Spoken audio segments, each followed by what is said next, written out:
So now I've asked Mike to come to you and talk a bit this morning about how to take diversity to the street, so to speak. We've watched him, you know him now in really close ways that you did not know previously. I've known Mike through the years, and we've talked about our common values, our common vision, because that's important too, to have common visions that we can collectively work on. And so I asked him to think of ways in which we could begin to take this to another level, to pay it forward, if you will. And as you know, that didn't take much urging on my part. We sat around here one afternoon actually with Walt and brainstormed a bit. And you know, I know you won't be shocked about this either. Mike came up with a brilliant idea. So I asked him if he would share the idea with you. My guess is he's also going to elicit a little bit of help from time to time. So it's a great, you know, being able to demonstrate how you go forward, from this day forward, from this class forward, because it's not just about the readings. Those were necessary. We have to ground ourselves in knowledge. But then what do you do with it? So take it away, Mike. Hey, you got it. I'm having a little bit of withdrawal, so I was hoping everybody could help me out today. In the fall and the spring, when I start out lectures for my leadership classes, we all put our hands up in the air, kind of like spirit fingers, you know, jazz hands. So get fired up, hands in the air. Help me out here. And then we're going to clap on the count of 3. 1, 2, 3. All right, not bad. Now, we're going to take our ability to clap as one, and we're going to put some verbiage behind it, and we're going to say, Happy Wednesday. On the count of 3. Ready? 1, 2, 3. Happy Wednesday. Well, hey, happy Wednesday to you too. I am fired up about being here. And you know what? I think that it's important, whenever you find something that you're passionate about, we talk a lot about our course, but you've got to model passionate behavior if you really want to connect with people to draw them in. And that's one way that I've decided to connect with students. And then they get to know a little bit more about me. And as I walk through and talk a lot about diversity issues, and I'm still learning just as much as I'm teaching, but I'm constantly trying to relate with students. And I think I can do that on a couple of different ways. Life is all about transitions. And 3 important transitions for me were high school, Hey, Mike, college, yes. do you have another marker by chance? You can't read that, can you? No. Okay, well, I wrote high school here, college here, and then professional career here. And I think a lot of us in higher education can relate to those 3 transitions in our lives, and maybe the obstacles that we had to face to get over it. And it's not until now, and granted I'm 29 years old, that I realized that while I was in high school, you know, I was part of the problem. I was part of the problem in the way that I modeled myself, just by laughing at racist jokes, telling blonde jokes, telling racist jokes. You know, you're part of an environment, you're part of a culture, and I didn't realize back then that I was partaking in part of the problem, but then understanding that that's just a process of getting to where I am today. And that's okay. So you've got to kind of do a self-reflection and go, wow, you know, to what level do I get it now? But at the same time, what level did I participate when I was younger? And I think that still plays an important factor in today in how we perceive things. And I picked a lesson up from one of my professors in college, professor of philosophy. If a tree falls down in the woods, does it still make a sound? You know, you could debate that, but my guess is regardless, if the tree falls down, it still has some sort of an impact regardless of whether or not it was heard. The same can be said in our daily interaction and our language. If we say things that are offensive, regardless of people who are there to hear them take them as offensive, it still causes an impact. And that's something that I really kind of try to just figure out on my own level. And it takes a long time to figure that out. And I'll kind of walk through some areas as to why that's been important in my development, especially when I got to college. I joined a fraternity house, and it was easy to join a fraternity house because everybody looked like me. Diversity was Kansas City, Manhattan, Clay Center, Western Kansas. Diversity was really geographic.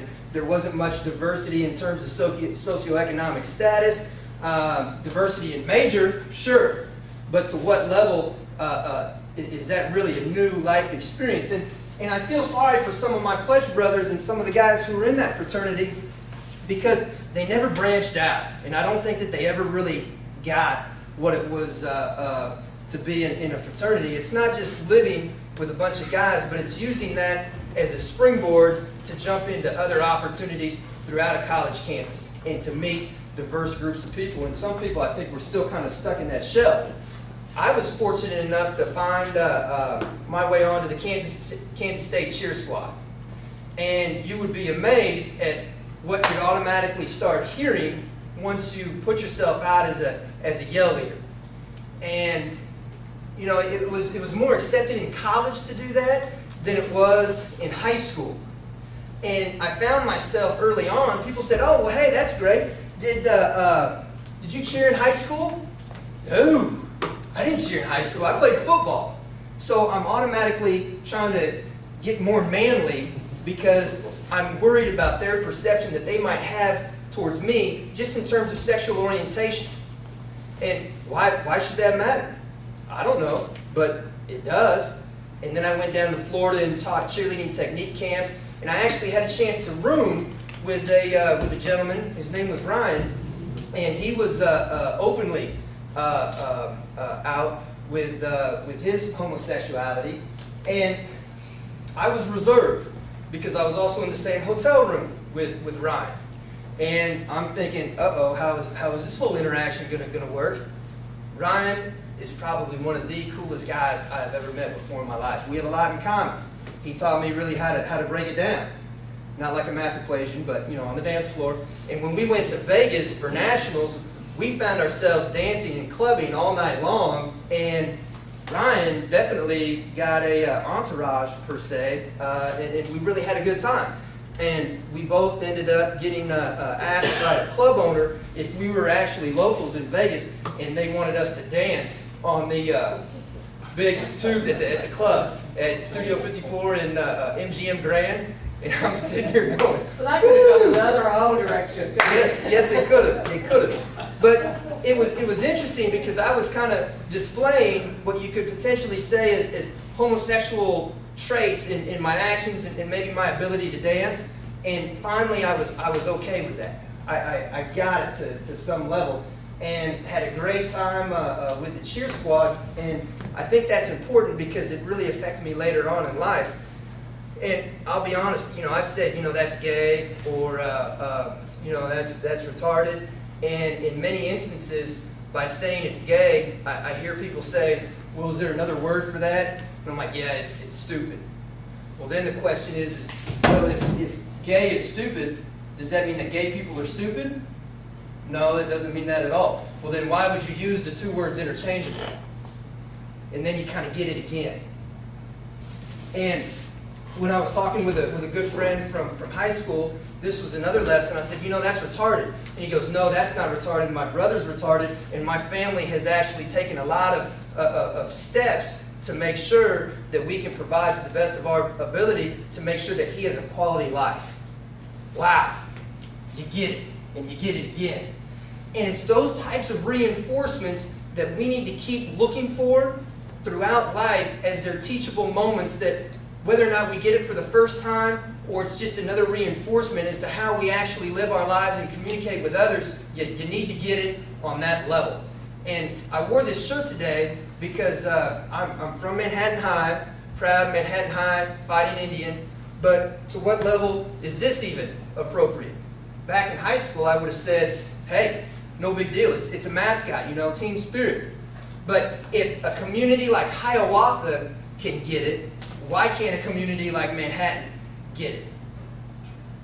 And I just wish I could have been more a part of that whole discussion and say, hey, it's okay. Your athletic teams aren't going to suffer from it. Your school spirit isn't going to suffer from it. That's an internal, intrinsic reward. You don't need an extrinsic mascot or symbol to rally behind. And so I think you then get it on another level. And the same debate about, high schools. Does Manhattan High, do we need 2 high schools in this community? Well, people say no. And I used to say no because we wanted to be the best at sports, we wanted to dominate, big 6A school, we wanted to compete. Well, but what does that mean for the developing young individual who, if there's another high school, then that's 2 starting quarterbacks. That's 2 people that can have the lead role in the play. That's 2 people that can be the captain of the debate team. That's 2 people that can be first chair, clarinet, flute. And is it more, is it better for society to win and smash everybody in competition, or is it better to develop young minds and give people a strong basis to where they can continue to develop and have success along the way? So I'm a huge advocate for another high school at Manhattan High, and I always look at that and say, when I'm working, when I'm in my professional career, am I looking at trying to create other opportunities for other people, not like myself? Because there was a time in my life when I wanted to create opportunities for people who were just like me, who I could relate to, but you know what? That doesn't help me, that doesn't help them. I want to create opportunities for people who are completely different than me, so I can then learn more about life in general. And then I continue to develop as well. And then I think you kind of move into the professional career. I was very young and took a job at Central Missouri State University, 25 years old, and I was in charge of people who were 29, 30, and I went in with a completely wrong attitude. We had great success here at K-State recruiting. Their recruiting numbers were down, and I was asked to bring in a system and implement it to get numbers up. Basically, I was there to recruit students and do anything in my power to get the job done. And so we basically kind of cleaned house, but in higher education, clean house doesn't mean that you fire people. People are pretty much kind of committed to those spots, so you work with what you have. And I made the vital mistake as worrying about positions rather than worrying about people. And that got me into trouble, because people then saw Mike Finnegan as somebody who just wanted to get his agenda taken care of and does not care about me individually, the person. And that came back to bite me, and it bit hard, okay? It really, truly did. And I struggled a lot with the group dynamics there. But then even to another level, I started playing golf with a guy in the office. And, well, the ladies didn't play golf, so they never got an invitation. But as a supervisor and as a manager, why was I doing golfing activities to where it would almost segregate half the office, and then the other half felt left out? Just because of outside office activities. So then I think you get it on another level. And it's not that you have to stop doing what you do, but you have to realize that your actions have implications. Regardless of the intent, the impact can sometimes be huge. And then the perception, once it's formed, the perception becomes reality, the perception becomes truth, and then you're really in a world of hurt. So whenever you're in a management position, you need to take ample time to reflect, to journal, to think about things before you act, and it's going to pay big dividends. And then that kind of gets us back up to this class, because as life happens, new things take place. And I've got a family member who's very close to me who decided that it was time for her to come out of the closet. And in my family, very, I'd say conservative, very conservative. And so then how does this affect the household? How does this affect me? Well, I felt as though I got it. And I was kind of inspirational in saying it's time to come clean. Well, if you've waited 33 some years of your life, hey, just come out and let's be upfront about it. But what I noticed in some of my family members is that they had a hard time accepting this fact. And I think what was tough for them was because they already had a preconceived idea of what the future was going to look like. They had a VHS cassette tape already pre-recorded. And each and every one of us have our own VHS cassette tapes as to what the future is going to look like. If you've got sons, if you've got daughters, you already kind of have a future plan as to what that might look like 10, 20, 30 years down the road. And then all of a sudden what happens if something comes out in terms of sexual orientation and your video now no longer exists? Well, that's going to take time to reprogram and forget about what you had gotten all excited about, to reprogram, and then to actively, objectively look and go, wow, now what does the future life have in store for my family members? And that's tough to do. And I think a lot of people have a hard time dealing with that transition. And then they ask the question, well, why? What did we do wrong? Well, you didn't do anything wrong. You just deal with it, figure it out on your own time, on your own terms, but, you know, continue to love the people that you loved before, regardless of their choices and their decisions. And so going through that experience made me get it even on a higher level. And hopefully Todd Wells, my coworker at Leadership Studies, is going to come in and speak to us and talk about his story. He's homosexual, but my best friend. I could not imagine life in Manhattan, Kansas without Todd. 7 or 8 years ago, would Todd and I have probably been really close friends? No. And you know what? That's my fault. That would have been my fault. That would have been my mistake. I would have missed out on life. And we want to constantly think about how we can appreciate differences and get it and be aware of what's going on. Another small piece that I've learned along the way is if you hear me talk about my relationship, I lots of times say my partner. And I don't know if your first inclination would be, oh, wait, Mike's got a partner? That doesn't really kind of match up. And when I first started saying partner, I then immediately would say, my partner and I, we're going down to Texas to see her parents. And why? Because I was programmed in about a perception that other people would have of me if I was homosexual. Now, that's a small piece of my insecurity that someone like Todd or another one of my family members deals with every single day, every minute, every hour. And I experienced it for a brief second. It was a snapshot. So I encourage my guys at the fraternity house, chapter advisor, I encourage them to talk about their significant others as their partners, and then to see what level they get it, or to what level they feel uncomfortable. And I think if we all look at opportunities where we can experience diversity on even a small level, then you're going to grow as an individual. And then that kind of brings us to this next point about the importance of continuing the communication, continuing the dialogue, being a lifelong learner. I think you'd agree that most faculty here at K-State, they want to create a conversation within the classroom. And if they've really done their job well, that conversation and that dialogue continues outside the classroom. That's when you really start to learn. That's when you really start to get it. And if you don't continue the conversation, you lose it.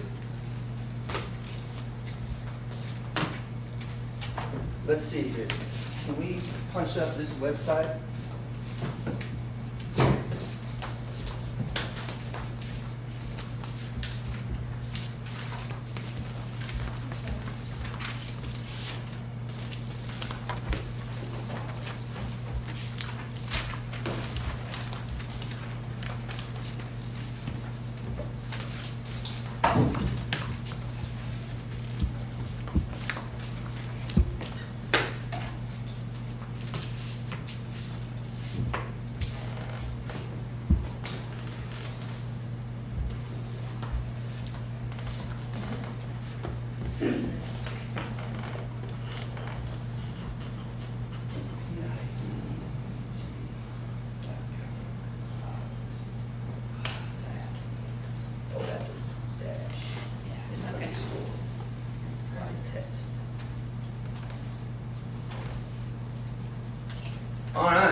Everybody grab a pen, and I'm going to take but like 5 minutes of your time, and this is a timed activity.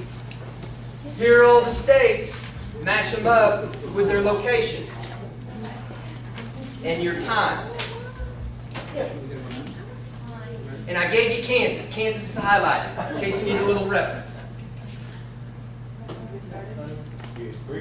Yes, yes, we are starting.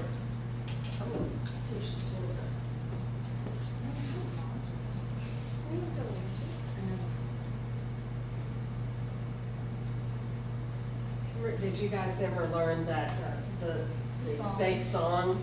Anybody in here know the state song? She can still do that. She rattles them all off. So I never learned it. It doesn't help with where they are, though. No, it doesn't help with where they are, but at least you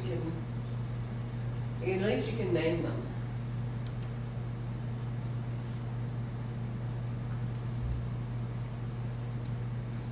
How many people are more secure in the Midwest and on the two coasts, right? Everybody gets Florida and Texas and California, that's for sure, right? Yes. The anchors, The northeast coast. the Northeast gets people in this part of the country, I bet. We'll see how you do, Dan. You probably are gonna get shaky over in the Midwest. Dan's probably hoping for the world with all the Yeah, travels. exactly. Now, I would be blown up there, a world globe, oh my gosh. I have to get me a magnifying glass and have somebody stand over my shoulder just to find them. Now, if you're breezing through these, think to yourself, do you know the capitals? Oh. Now we got, Just we got Kristen over here on that one. She's pausing on a couple of southern states here. Abbreviation for Nevada. I know. So if you're driving across the country, which one? Look at the river. Where's the Mississippi? You want the capitals too? Oh, listen to him. Now he's gonna show off, right?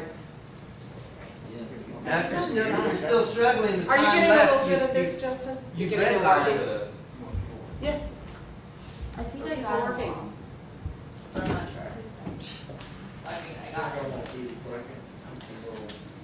Yeah, let's see who's going to win prizes here. Is And- anybody done? Are you done, Stacy?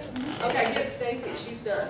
Yeah, Stacy, Hold let's up your little map to the we camera. can put it right up here too. Yeah, we can put it up there. You wanna come up? You wanna come up? Stacy, come on up. All right, I'm done. Some people still might need the. Yeah, they probably Stacy, need that. the name. Your time's almost done, dot. Not the capitals, we have to. Okay, so draw in the rivers and the tributaries and.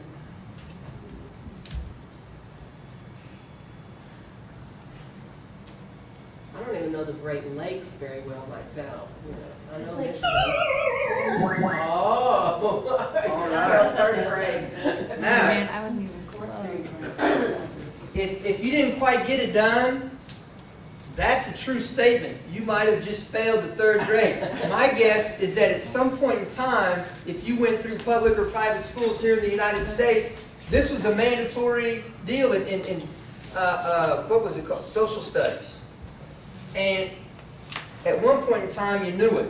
This kind of gets us back to our point that we need to continue our lifelong learning to work through and to understand diversity and diversity issues in the workplace. Because if you leave this class and if you don't pick it up, or if you don't read articles, if you don't experience it day in and day out, 5 years from now, you lose it.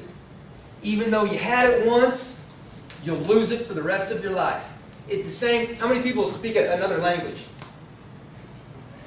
Yeah, and if you speak it regularly, you maintain it. If you don't speak it for a couple years, you get rusty, and then you start to lose it. Same thing with understanding and getting diversity and having an appreciation and an awareness of what's going on around you. And that's why Dr. Williams and I and Walt, we had a chance to get together and just have a candid conversation about this class, and then where do we go from now? How do we make this really connect, and how do we make this work? And of course, Dr. Williams has us up late at night, knocking out papers, and she always says that we're an exceptional group and that we're kind of blazing the trail for other groups to follow in terms of this diversity awareness, diversity Delta program. So why not start on another level? And the way that we thought about that was to create a newsletter. And for everybody in this class to constantly stay updated just by providing your email address and or local contact information if you move, and then we can keep you up to date and up to speed with current issues in diversity that come up from semester to semester. As you enter the workforce, you're going to experience diversity on a whole nother level. And how great would that be just to have a constant reminder of issues that we discussed in class right now, but now you've got completely different life experiences to apply them to. And I think that's what we need. I know I needed that when I was at Central Missouri State University, just a refresher course. Even if it meant going over some of the key readings or just looking at the terminology and the language and maybe reading some of the things on the discussion board on K-State Online. So we came up with an idea of a newsletter. And we'd like to send this out twice a year to basically alumni of Socio 670, Diversity in the Workplace. And it would contain a little, hey, how's it going letter from Dr. Sue. It would talk about finding your horse. And this class would be the first newsletter, so we'd like to capture everybody's name who wants to participate and write down your horse, with the idea that we'll keep that information. 5 years from now, we might do kind of a, where was the class of 2007, have you found your horse yet? And, you know, if Dana keeps the fence locked, I'm sure she'll know where her horse is all the time. But if it gets out, then we can help her find it, track it back down again. And how great will that be when 5 years from now, Stacy can say, you know what, I'm getting ready to defend my, my dissertation for my PhD.